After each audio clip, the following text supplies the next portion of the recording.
और जेन कर्तव्य आमको जगन्नाथ जी और समले माँ देछन सेटा हमें पूरा करि पारू, लोक हितर काम करि पारू।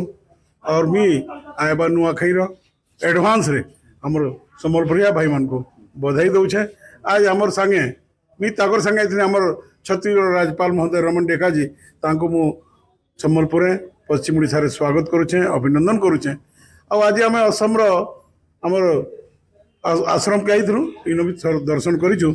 आगुन से व्यापार करुले काठर व्यापार और आज स्मृति असम और ओडिशार जेन संबंध अच्छे सेटा प्रगाढ़ होकर दिशुचे तार लगे मैं ओडिशा सरकार के असम सरकार के बधाई दूचे।